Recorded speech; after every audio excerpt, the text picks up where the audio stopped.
नमस्कार, मैं Ravish Kumar. Radio radio radio Ravish. Radio radio radio Ravish. आप सुन रहे हैं रेडियो रवीश। नमस्कार, मैं रवीश कुमार। आपको याद होगा कि जब उत्तर प्रदेश का चुनाव नजदीक आ रहा था तब क्या हो रहा था। प्रदेश से बहुत दूर कर्नाटक में धार्मिक मुद्दों की बाढ़ आ गई थी। कभी हलाल मीट के नाम पर विरोध होने लगा तो कभी मेलों में गैर हिंदू दुकानदारों के बहिष्कार की बातें उठने लगी। इन मुद्दों को लेकर रोज कुछ न कुछ वीडियो वायरल होता था और गोदी मीडिया डिबेट करने लगा। इसी से जुड़ा एक मुद्दा आया हिजाब का। उडुपी के एक इंटर कॉलेज ने हिजाब पहनकर आने वाली छात्रा को रोक दिया। लड़कियों को विरोध करना ही था, सो उन्होंने किया। इसके बाद अलग अलग संगठनों से आवाज आने लगी कि हिजाब पर रोक लगनी चाहिए। हिजाब पहनकर लड़कियों ने अपने अधिकार की बात की तो उनके जवाब में दूसरे समुदाय की लड़कियां भगवा रंग के शॉल या दुपट्टा ओढ़कर कॉलेज आ गई। बस वीडियो बनने लगे और बहस होने लगी।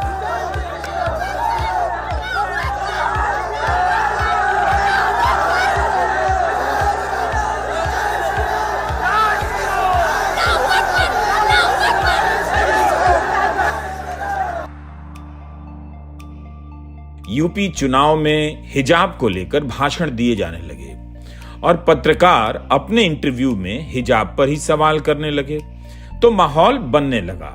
इस बीच जब संदेश गया कि बीजेपी मुद्दों से भाग रही है, हिजाब का सहारा ले रही है, तब दूसरी खबरें छपती हैं। फरवरी महीने में ही टाइम्स ऑफ इंडिया में खबर छपती है कि पार्टी का शीर्ष नेतृत्व मुस्लिम महिलाओं के खिलाफ नहीं है और क्या पहनना चाहिए इसे व्यक्ति विशेष पर छोड़ देना चाहिए। ऑफ रिकॉर्ड खबरें छप रही थीं कि पार्टी मुस्लिम महिलाओं का कितना ख्याल करती है, लेकिन हिजाब को लेकर बीजेपी के विधायक भड़काऊ बयान दे चुके थे। उनके खिलाफ कोई कार्रवाई नहीं होती है। पहले यह मामला कर्नाटका हाईकोर्ट में 11 दिनों तक सुना गया, फिर सुप्रीम कोर्ट में 10 दिनों तक। सुप्रीम कोर्ट की 2 जजों की बेंच ने फैसला दे दिया है।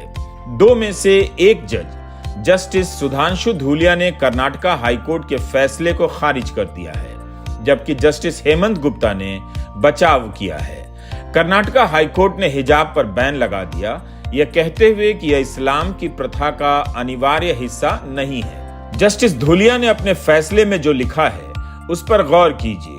उन्होंने कहा कि एक प्री यूनिवर्सिटी की छात्रा को स्कूल के गेट पर हिजाब उतारने के लिए कहना उसकी निजता और गरिमा पर हमला है। यह मौलिक अधिकार का उल्लंघन भी है। क्या हम हिजाब पर प्रतिबंध लगाकर बालिका के जीवन को बेहतर बना रहे हैं? आज भारत में सबसे अच्छी चीजों में से एक यह है कि बच्ची सुबह सुबह स्कूल जाती है, उसका स्कूल बैग उसकी पीठ पर होता है। वह हमारी आशा है, हमारा भविष्य है। लेकिन यह भी एक सच्चाई है कि एक बालिका के लिए अपने भाई की तुलना में शिक्षा प्राप्त करना अधिक कठिन होता है। इन चुनौतियों को भी देखा जाना चाहिए। सभी याचिकाकर्ता चाहते हैं कि हिजाब पहनने दिया जाए। क्या लोकतंत्र में पूछना मना है? या सार्वजनिक व्यवस्था, नैतिकता या स्वास्थ्य या यहां तक कि शालीनता या संविधान के किसी अन्य प्रावधान के खिलाफ कैसे है? इन सवालों का कर्नाटका हाईकोर्ट के फैसले में पर्याप्त उत्तर नहीं दिया गया है। ये सारे सवाल जस्टिस धूलिया उठाते हैं।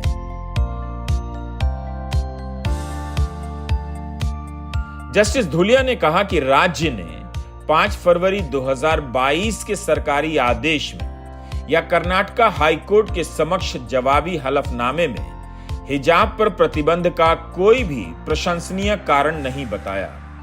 मैं यह समझ नहीं पा रहा हूं कि क्लास में एक लड़की का हिजाब पहनना कैसे सार्वजनिक व्यवस्था या कानून व्यवस्था की समस्या है।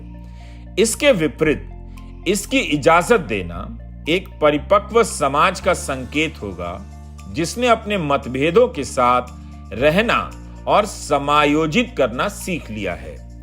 कितनी जरूरी और बड़ी बात जस्टिस धूलिया ने कही है। ये सही है कि हमारे समाज में कई तरह के मतभेद हैं, लेकिन इनके साथ हमें जीना भी सीखना होगा। हम एक का मत दूसरे पर नहीं थोप सकते। अगर लड़की घर में हिजाब पहन सकती है तो यह अधिकार स्कूल के गेट पर कैसे समाप्त हो जाता है? अब देखिए, बहस के दौरान कर्नाटका सरकार के पक्षकार वकील ने भी यही कहा कि स्कूल जाने के रास्ते में या बस में हिजाब पर बैन नहीं है। तब फिर जस्टिस धूलिया का कहना बहुत महत्वपूर्ण है कि फिर यह अधिकार स्कूल के गेट पर कैसे समाप्त हो जाता है। जस्टिस धूलिया ने कहा, हमारे संविधान के कई पहलुओं में से एक है विश्वास। हमारा संविधान भी विश्वास का एक दस्तावेज है। यह वह विश्वास है जिसे अल्पसंख्यकों ने बहुमत पर रखा है। सुप्रीम कोर्ट ने उस विश्वास को बहाल किया है जिसे हर दिन गोदी मीडिया और राजनीति तोड़ने में लगे हैं। संख्या में छोटा हर समूह क्या बड़े समूह पर विश्वास नहीं करता? अगर हर बात पर बड़ा समूह छोटे समूह पर दबाव बनाने लग जाए कि हमारी ही बात मानी जाएगी, तो समाज के भीतर वह विश्वास दरकने लग जाएगा। अगर हिजाब पहनना गलत है, किसी समाज के पिछड़ेपन की निशानी है, तो इसकी बहस उचित मंचों पर होनी चाहिए। अचानक लाठी लेकर आप कॉलेज के बाहर किसी को हिजाब पहनने से नहीं रोक सकते, हिजाब उतरवा भी नहीं सकते। यही हुआ कर्नाटका में। यह शर्मनाक था। ऐसा नहीं है कि भारत की मुस्लिम महिलाओं के भीतर हिजाब को लेकर बहस नहीं है। कई मुस्लिम महिलाएं नहीं पहनती हैं। उसके लिए किसी गोदी मीडिया के एंकर को लाठी लेकर नहीं निकलना पड़ा। अगर बहस चलाई जाए और उस बहस में आपको यकीन हो तो हिजाब को लेकर सार्थक बहस हो सकती है। कर्नाटका हाईकोर्ट का फैसला इस आधार पर था कि हिजाब इस्लाम का अनिवार्य हिस्सा नहीं है। कायदे से हर धर्म की हर प्रथा को इसी कसौटी पर परखा जाना चाहिए कि जो प्रथा है, परंपरा है, वह उस धर्म का अनिवार्य हिस्सा है या नहीं। क्या ऐसा करना सही होगा? अलग से धर्म कोर्ट बनाना पड़ जाएगा जहां कई साल तक इन्हीं सब मुद्दों पर बहस चलती रहेगी। इस प्रावधान का इस्तेमाल एक समुदाय को निशाना बनाने के लिए नहीं करना चाहिए था। आप क्यों किसी समाज को अपमानित करना चाहते हैं? उम्मीद है इस बहस से समाज सतर्क होगा, जानने की कोशिश करेगा कि यह बहस क्यों चलाई गई, इससे समाज को क्या मिला। इतनी बहस अगर हम आर्थिक नीतियों पर करते, आंकड़े जुटाते कि ऐसा क्या है कि इनके ऐलान के वक्त दावे किए जाते हैं कि 20 लाख लोगों को रोजगार मिलेगा, लेकिन नौकरी मिलती है 20,000 को, तब समाज का कितना भला होता अगर हम इस तरह से बहस करते।